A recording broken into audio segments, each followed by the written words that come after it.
Hi, we are going to start reading Percy Jackson, Book 2, Sea of Monsters, starting with Chapter 1 today. Chapter 1, My Best Friend Shops for a Wedding Dress.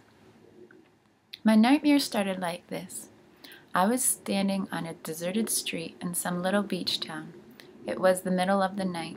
A storm was blowing. Wind and rain ripped at the palm trees along the sidewalk. Pink and yellow stucco buildings lined the street, their windows boarded up. A block away, past a line of hibiscus bushes, the ocean churned. Florida, I thought, though I wasn't sure how I knew that. I'd never been to Florida. Then I heard hooves clattering against the pavement. I turned and saw my friend Grover running for his life. Yeah, I said hooves. Grover is a satyr. From the waist up, he looks like a typical gangly teenager with a peach fuzz goatee and a bad case of acne.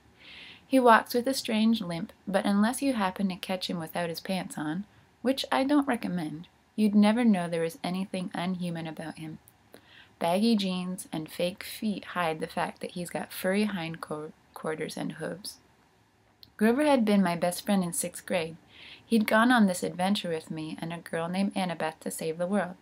But I hadn't seen him since last July, when he set off alone on a dangerous quest, a quest no satyr had ever returned from.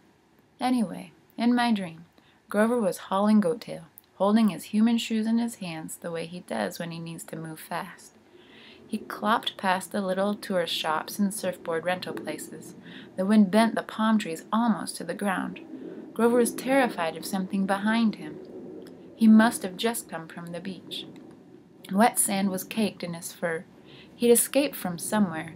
He was trying to get away from something. A bone-rattling growl cut through the storm. Behind Grover, at the end of the block, a shadowy figure loomed. It swatted aside a street lamp, which burst into a shower of sparks. Grover stumbled, whimpering in fear. He muttered to himself, "Have to get away, have to warn them."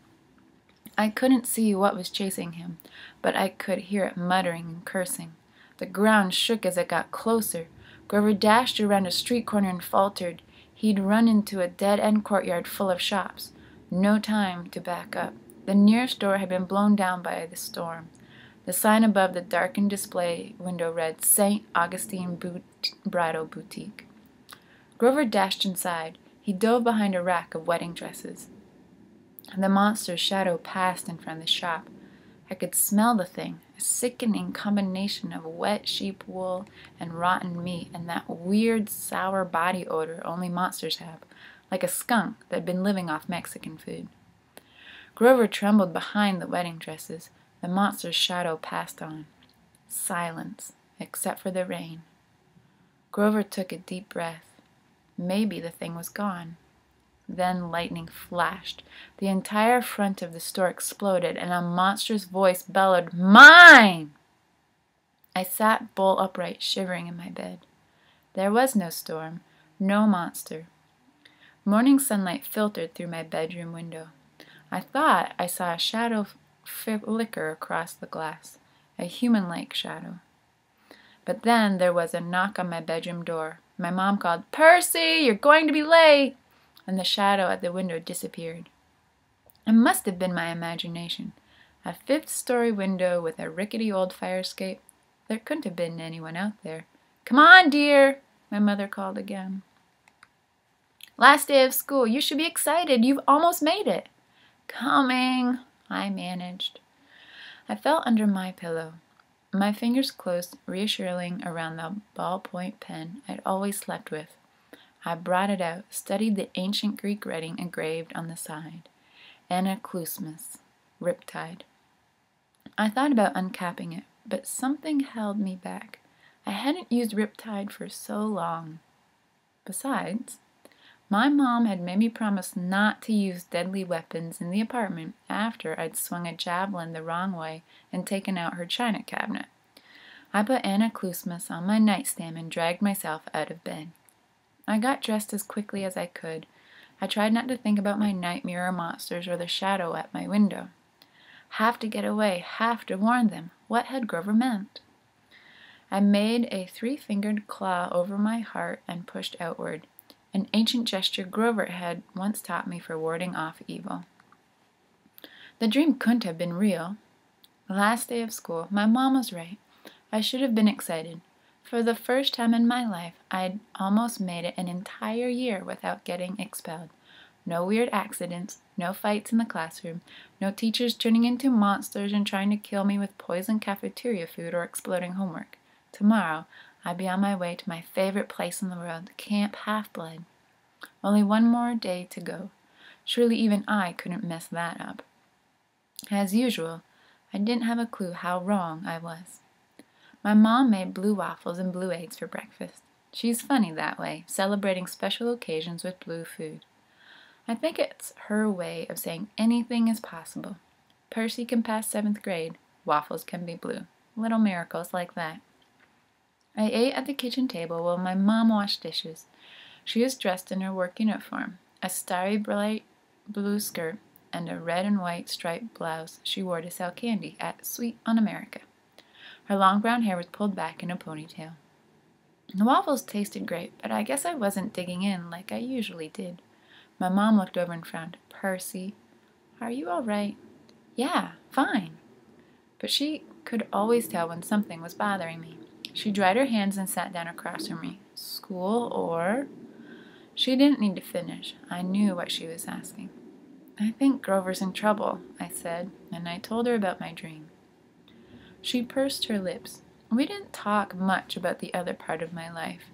We tried to live as normally as possible, but my mom knew all about Grover. "I wouldn't be too worried, dear," she said. "Grover's a big satyr now. If there was a problem, I'm sure we would have heard from camp."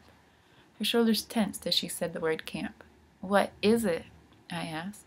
"Nothing," she said. "I'll tell you what. This afternoon we'll celebrate the end of school. I'll take you and Tyson to Rockefeller Center, to that skateboard shop you like." Oh man, that was tempting. We were always struggling with money. Between my mom's night classes and my private school tuition, we could never afford to do special stuff like shop for a skateboard. But something in her voice bothered me. "Wait a minute," I said. "I thought we were packing for camp tonight." She twisted her dish rag.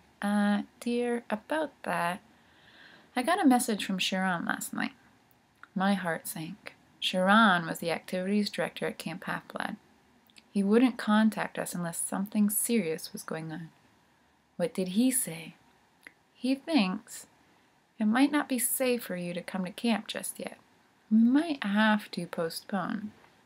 "Postpone? Mom, how could it not be safe? I'm a half-blood. It's like the only place on earth for me." "Usually, dear. But with the problems they're having—" "What problems?" "Percy, I'm very, very sorry. I was hoping to talk to you about it this afternoon. I can't explain it all now. I'm not even sure Sharon can. Everything happened so suddenly." My mind was reeling. How could I not go to camp? I wanted to ask a million questions, but just then the kitchen clock chimed the half-hour. My mom looked almost relieved. 7:30, dear. You should go. Tyson will be waiting." "But, Percy, we'll talk this afternoon. Go on to school." That was the last thing I wanted to do, but my mom had this fragile look in her eyes, a kind of warning, like if I pushed her too hard, she'd start to cry. Besides, she was right about my friend Tyson. I had to meet him at the subway station on time or he'd get upset. He was scared of traveling underground alone.